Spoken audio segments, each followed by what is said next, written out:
O Senhor esteja convosco. Ele está no meio de nós.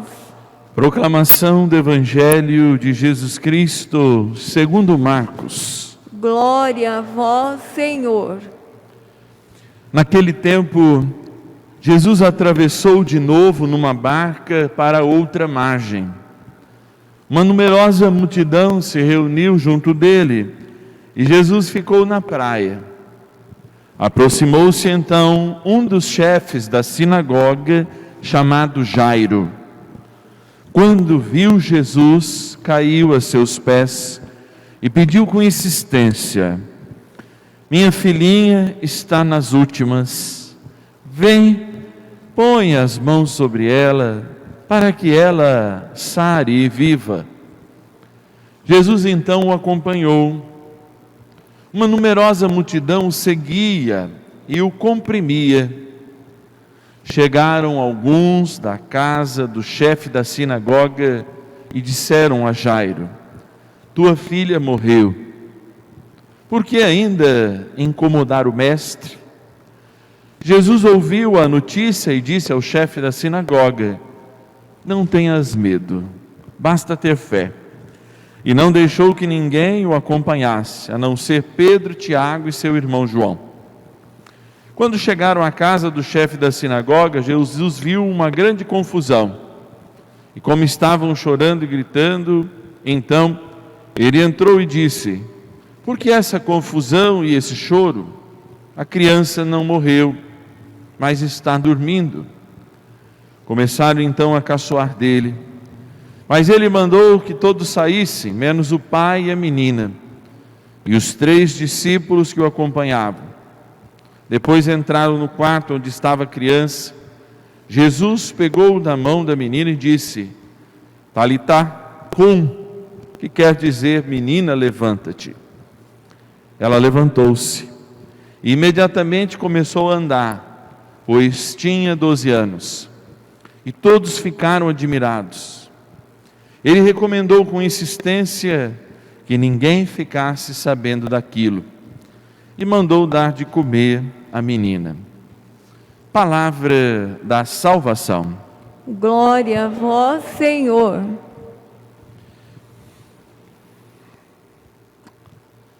Dos dois lados da vida, tanto na Decápole, como a gente ouviu na semana passada, Jesus se dirigindo, quanto na volta para Cafarnaum, há sempre um povo sedento de cuidado. Há sempre um povo que espera a vontade de Deus, que espera a libertação da sua alma, que espera a libertação do seu corpo, que olha para Jesus, tendo nele a solução para a sua vida. E de fato, o Senhor não nos criou nem para o sofrimento, nem para a morte, mas nos criou para a vida, e por isso a vida é que é um desafio. O desafio de viver hoje é um desafio de compreender tantas e tantas coisas e lidar com um relativismo tão grande da nossa fé, que hoje nós não somos curados de fato, nós não somos tocados de fato, porque não permitimos sair da nossa morte. Vivemos uma cultura de morte. Basta a gente olhar para o lado. Elegemos inimigos, elegemos um discurso sectário. Nós entregamos àqueles homens que têm a Bíblia na mão o poder de condenar. O Batista, na quinta-feira, era considerado o maior de todos os profetas. A profecia é a denúncia do que está errado. Nunca João se poupou de denunciar o que estava errado, mas ele denunciava com uma água da misericórdia, não com as pedras da condenação. Eu sinto e lamento profundamente esse momento que a gente está vivendo.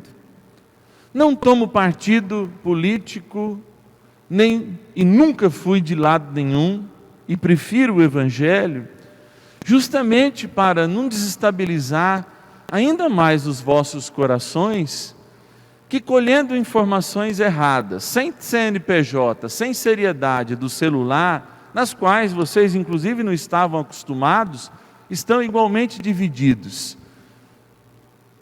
Eu tive essa semana aqui, na Associação Antialcoólica, fazendo a minha parte como cidadão, não esperando só que eu me livrasse do vírus, mas que eu desse oportunidade para, tomando a vacina, eu pudesse fazer um gesto de caridade para que, circulando menos o vírus, porque eu posso ser alguém que leva o vírus de maneira silenciosa, assintomática, eu desse oportunidade para as pessoas que têm uma saúde mais frágil de encarar esse processo difícil. E vi um monte de gente desistindo da vacina porque não é da marca que eles gostariam. E eu comecei a desacreditar um pouco na humanidade, porque eu sabia que isso estava acontecendo, mas há 1h30 que eu fiquei ali sentado, esperando a minha vez, eu pude ver mais de uma dezena de pessoas que chegavam até perto da pessoa que estava distribuindo a senha, perguntavam a marca da vacina e iam embora para casa.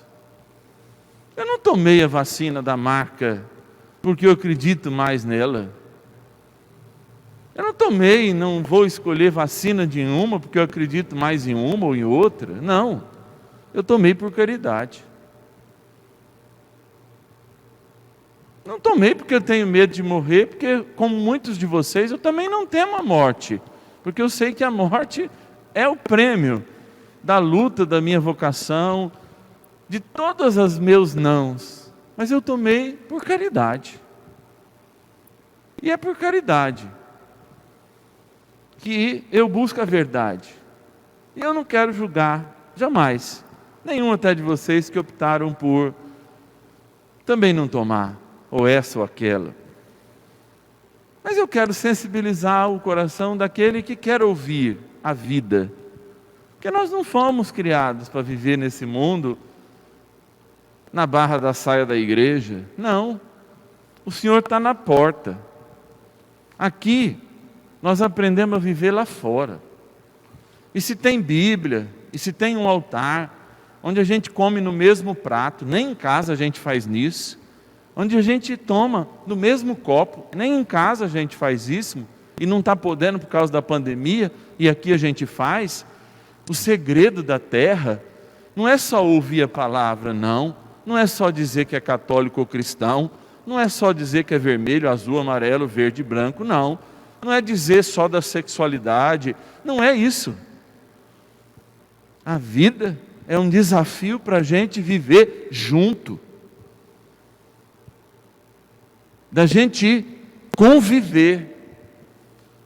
E a sociedade, ela tem nos desafiado hoje na convivência, porque nós estamos autorizando esses padres de internet, esses pregadores de internet, esses mentirosos, a pegarem a Bíblia, e em vez da água da misericórdia e do batismo nas suas mãos, ao mesmo tempo pedras. E a gente lembra dessa história, porque João nos deixa muito claro, João 8, que naquele tempo, me parece, que mesmo os religiosos e os que se achavam mais sabidos, jogaram as pedras no chão, sem atacar a adúltera. E hoje, a gente pega a Bíblia na mão, e na outra pega uma pedra, e mata a gente em vida, e fica discutindo coisa. Eu que trabalho há 17 anos em pesquisa médica, dou aula em faculdade de medicina, nunca fui perguntado sobre vacina, mas o seu WhatsApp sabe mais do que eu. Eu não teria coragem de falar, e tive coragem de tomar, que me deram. Agora, se você pega a Bíblia na mão, meu irmão, ou pega o celular na mão e a pedra na outra mão, você está aqui no lugar errado. O teu lugar não é aqui não. Porque o Senhor venha para que a gente tenha vida e a tenha em abundância. Vocês me perdoem profundamente, mas esse posicionamento eu não queria mesmo fazer, mas por sorte eu li o Evangelho errado. Eu li o mais curto e a minha homilia estava preparada da hemorrágica. Então eu senti isso como um sinal de Deus para que a gente pudesse falar que tudo que está acontecendo, não é por causa do vírus não, viu? É porque você e eu não sabemos viver junto. Esse é o nosso desafio. Tanto que o vírus nos enfurnou dentro de casa para a gente aprender a suportar uns aos outros como nunca a gente suportou.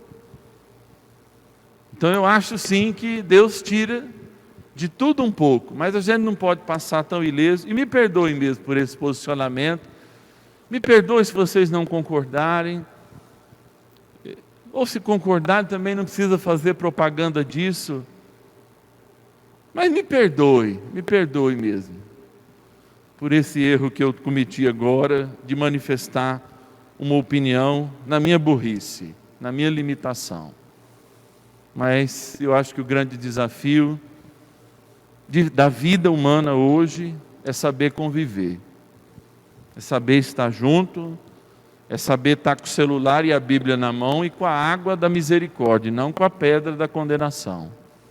Eu repito, João 8, todo mundo jogou a pedra no chão, e aqui a gente está dando a Bíblia e o celular na mão, para todo mundo se tacar pedra um no outro. Que desgraça é essa, gente? Eu fico imaginando o céu com a gente.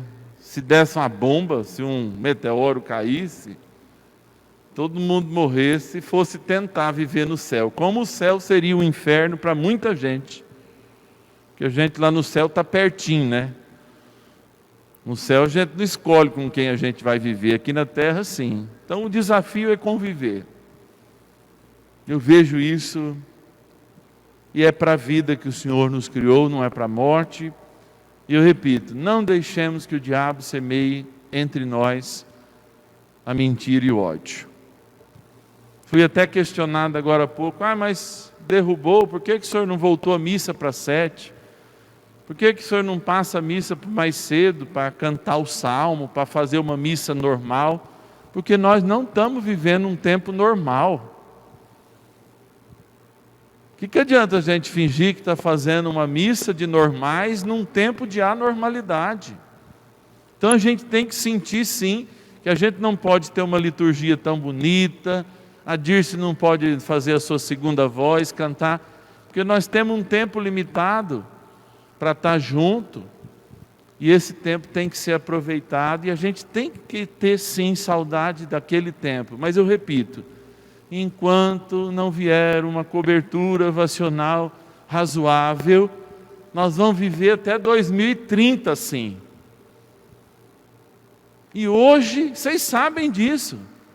Qual é o maior medo de alguém que é de Votuporanga pegar a Covid? Não poder ser internado nem fora da UTI aqui. Não tem uma vaga sequer, diferente de outros momentos. Então, eu não estou pedindo para ninguém ficar em casa, não é para isso, mas eu estou dizendo, cuidem-se. Eu continuo fazendo todos os meus trabalhos, tudo que eu tenho que fazer, com excesso de zelo. Esse excesso de zelo que vocês veem eu exigindo aqui. Porque eu estou tendo sucesso. As pessoas que estão perto de mim estão tendo sucesso, porque quando tem o zelo necessário, a gente não fica doido, nem preocupado. E ajuda aquele que precisa a ter saúde no momento oportuno. Repito, me perdoem, mas eu creio que esse erro me levou, de fato, a ter essa oportunidade de repartir o sentimento desse pobre pecador, dirigente dessa comunidade cristã, nessa noite de hoje. Se cuidem, eu amo muito vocês e Deus ama a gente muito mais, tá? E Não vamos esperar estar mortos, não, para comemorar a vida. Vamos nos cuidar nesse tempo para que a gente tenha, como diz a palavra, a vida em abundância. Mas eu queria deixar essa imagem no teu coração. Celular numa mão e pedra na outra não é cristão. Bíblia numa mão e pedra na outra não é cristão. Pode segurar o seu celular e a sua Bíblia numa mão, mas na outra, como São João, tem que ter a água da misericórdia, a água do perdão. Professemos, amados filhos e filhas, a nossa fé. Creio em Deus Pai Todo-Poderoso,